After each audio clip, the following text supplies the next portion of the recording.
Tonight on Nation to Nation, Métis Nation of Ontario President Margaret Fro tells us why 5,400 individuals could be dropped from its registry. So these are individuals that applied for membership or citizenship within the Métis Nation of Ontario that weren't able to provide the documentation. Natural Resources Minister Jonathan Wilkinson warns companies to get First Nations on board if you want to extract resources from their territories. You are far better off to ensure that the discussions happen very early on and that effectively you have a view about a project that's a partnership.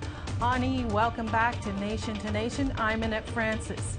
Just last week, members of the Métis Nation of Ontario held a plebiscite where nearly three-quarters voted to remove over 5,000 citizens off the MNO's registry. The reason was due to incomplete applications for citizenship. The MNO must still hold an assembly to formally remove these people from its rolls. This comes after years of controversy around the MNO's registry process. The MNO was involved in another announcement that made headlines a few weeks ago. That was the signing of a Métis Government Recognition and Implementation Agreement. To talk about all this, we're joined by Métis President Margaret Fro. Welcome. Thank you, Annette. Hello. So why did you feel you had to hold this vote in the first place?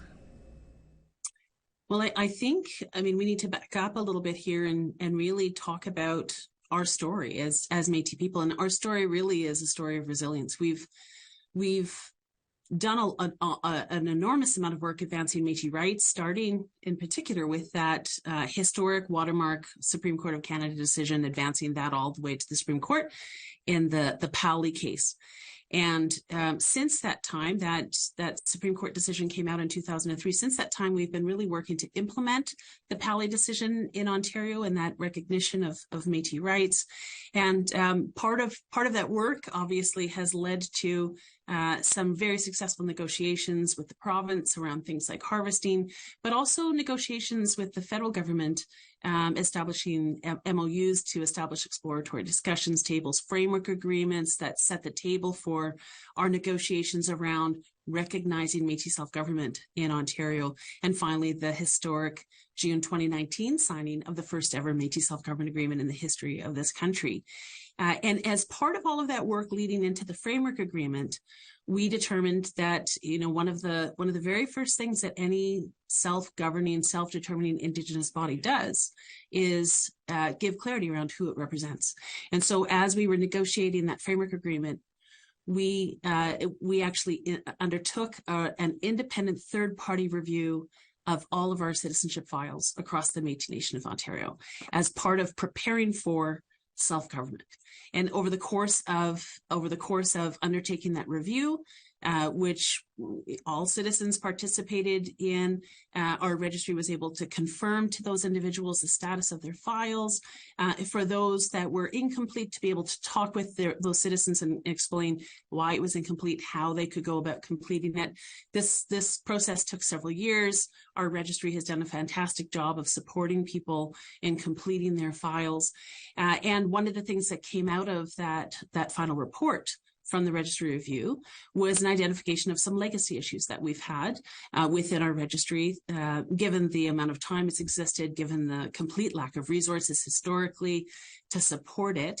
And one of those legacy issues was the existence of some 5,400 incomplete files. So these are individuals that applied for membership or citizenship within the Métis Nation of Ontario that weren't able to provide the documentation required to complete their files to allow us to verify them as Métis rights holders within this province.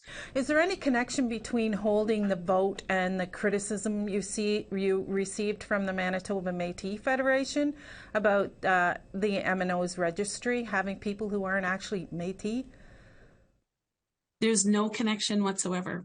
We initiated the registry review before that issue was brought to the Métis National Council for discussion.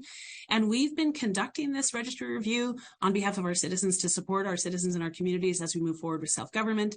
And of course, we've been very transparent with everybody about this process, in particular our citizens. So this isn't about any other government. This is about self-determination for the communities we represent in Ontario. And we're moving through with that process, regardless of what any other government may say, or criticisms that may come. And as I said, we've been incredibly transparent through this process. How did these more than 5,000 people become citizens in the first place? Well, it's a great question. So it shouldn't surprise anyone that the recognition of Métis governments has dramatically shifted over the years. We were recognized in Section 35 in 1982. Our Aboriginal and treaty rights were affirmed and recognized.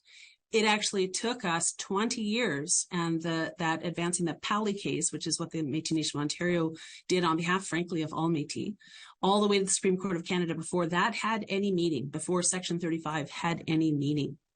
And then, of course, over the course of the last 20 years, since that victory in Pali, we've continued to evolve. Our registries have continued to evolve. Part of the work that we did as Métis governments all together under the umbrella of the Métis National Council before we went to the Supreme Court in Pali was come together to put forward a national definition of who are the Métis. We wanted to make it very clear to the Supreme Court, it is Indigenous peoples themselves that determine who they are and who belongs. And so we did that. We did that together. We advanced that case to the Supreme Court. We got the victory in Pali. We've been implementing that victory ever since.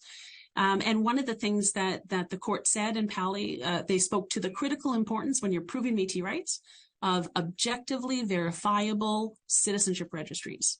And with the Pali decision, we finally started to see some investment from government into supporting our registries. So over the course of the Métis Nation of Ontario, by the way, is turning 30 this year. So it's a big year for us. Obviously, the communities we represent are much, much, much older than that. But over the course of the last 30 years, we've gone from having zero resources and an older, outdated definition to updating it to a national definition, working with other Métis governments, to finally having investments in our registry, to where we are today, having gone through this independent, third-party, very transparent review of all of our citizenship files. We have a state-of-the-art citizenship registry that is comparable, I would say, to it is, bar none, I would say, one of the leading Indigenous registries in this country. So turning to another topic, the MNO recently signed a self-government implementation agreement with the federal government. What exactly does this mean for Métis citizens? It's a further advancement in that recognition of those inherent Métis rights of self-determination and self-government. We had signed the first Métis self-government agreement in June of 2019 alongside our sister Métis governments from the Métis Nation of Alberta and the Métis Nation of Saskatchewan. And it immediately recognized we represent rights-bearing Métis communities that have inherent rights. It recognized our mandate to implement those inherent rights. And it put us on a very clear step-by-step process to transition to a fully recognized Indigenous government in Canadian law. What the new agreement that we just signed, it confirms what was in the original agreement, including that the MNO is a recognized Métis government for the communities that we represent in Ontario, and that we're mandated to represent them in terms of implementing those inherent rights. But it also immediately recognizes the MNO's lawmaking powers in those three core governance areas. So citizenship, leadership selection, and our internal operations, or our governance, as well as in the area of Métis Child and Family Services. And the third thing that it does, key thing that it does, is confirm that Canada is committed to reaching a self-government treaty with the Métis Nation of Ontario that's going to ensure that our self-governing rights are constitutionally protected under Section 35 of the Constitution Act. And so this is, as we've been saying, especially as we're engaging with Canada around things like the UN Declaration on the Rights of Indigenous Peoples Act and that action plan that Canada is developing, recognizing and supporting Métis self-government is reconciliation in action. It's consistent with UNDRIP.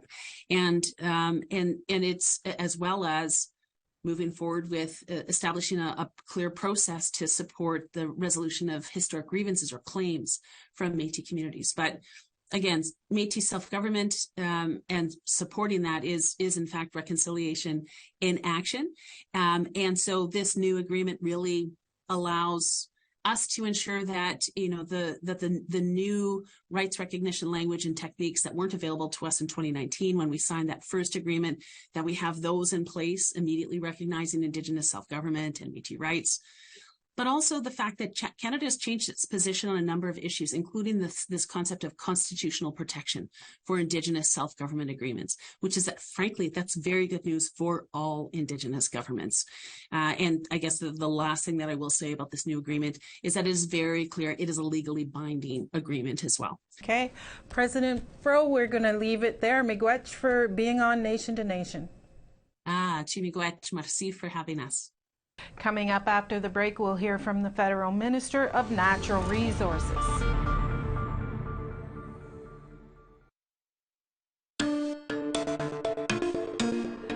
Welcome back. The critical minerals strategy is a new phrase coming out of the Federal Department of Natural Resources.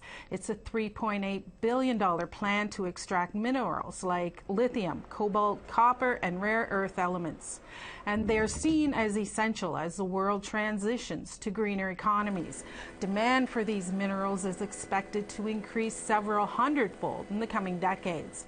The federal government wants to make it easier to approve extraction of these resources. But what does that mean for Indigenous communities whose territories these elements are found on?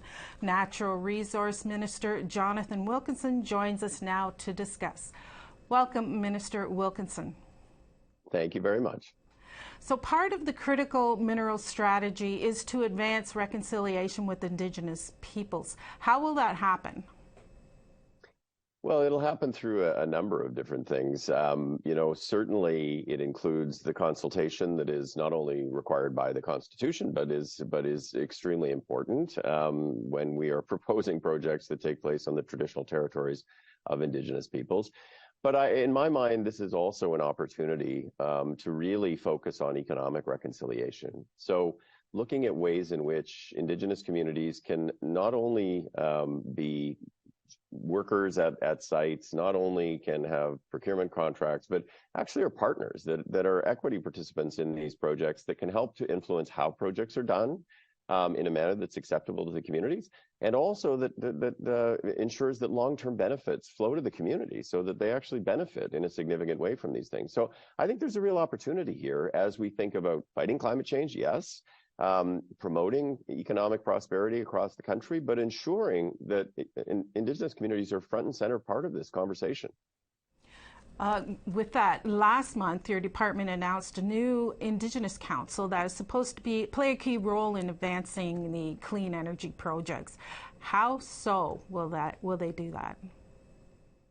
Well, I mean, we have a number of different mechanisms we work with and a number of different Indigenous leaders who are part of the discussion around critical minerals and, to be honest, about a whole range of things in the natural resources area. I actually met here, we had a roundtable of Indigenous business leaders just here at the Prospectors and Developers Conference here in Toronto. And certainly there were representatives of a number of organizations that have been critical in these conversations, including the First Nations Major Projects Coalition, who are here, who actually were with me in Japan a month ago when we went to meet with the Japanese and talk about how economic reconciliation needs to be part of the discussion around natural resource development. Natural Resources recently approved a lithium mine on Cree territory in Quebec. Could you characterize that as a template for getting a project up and running? Yeah, I mean, there's the one in Quebec, the James Bay Lithium Project. There was also a palladium mine that was announced very recently in Ontario. Both of those certainly involved significant consultation with Indigenous communities and as I understand it, strong support. I know firsthand around the Palladium project that there was very significant support from the Indigenous communities for the work that's being done. Those should be models of how we actually look to develop resources going forward and in some cases to accelerate development of resources. I mean, critical minerals, I think everybody probably understands this, but there is no energy transition and there's no way to effectively fight climate change unless we find ways to extract and process and refine more critical minerals. They're needed in every battery that we will put into an electric vehicle or we will use for battery storage with renewable energy. They're critical for solar panels. They're critical for wind turbines. So there's a real environmental imperative, but of course we need to be thoughtful about environmental sustainability, and we need to ensure that we are including and working with Indigenous communities in this whole broad conversation. How can your department make sure there are no long-term environmental damage that could affect First Nations from these projects as well? You know, developing a mine isn't just about engineering how that mine is actually going to be structured during production. It's actually about thinking about how long it's going to be in production and how you will close it in a manner that actually will ensure rehabilitation and restoration. And so that needs to be done upfront, and Indigenous peoples need to be part of that.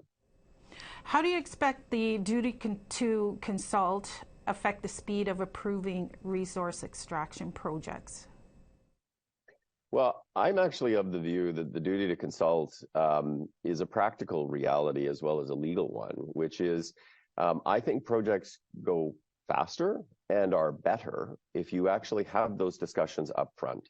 Then if you make the assumption somehow you're going to develop a project and then at some later date you're going to consult with Indigenous peoples, you are far better off to ensure that the discussions happen very early on, and that effectively you have a view about a project that it's a partnership. It is about working together and doing it in the right way.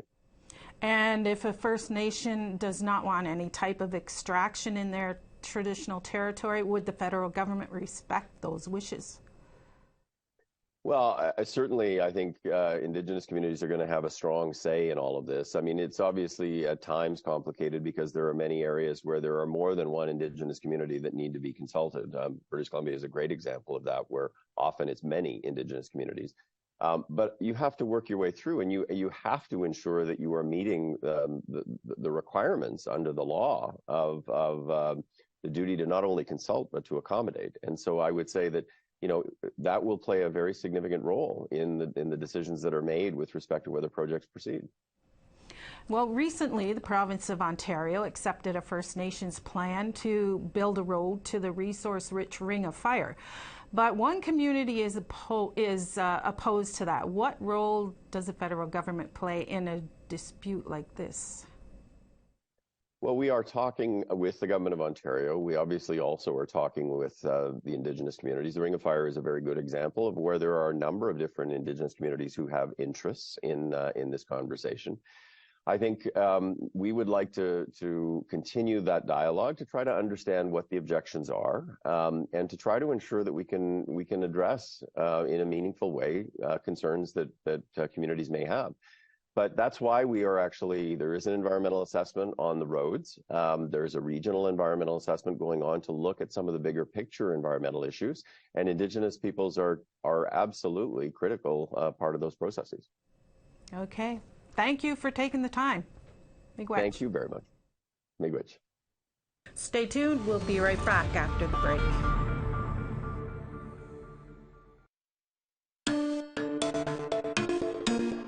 Welcome back.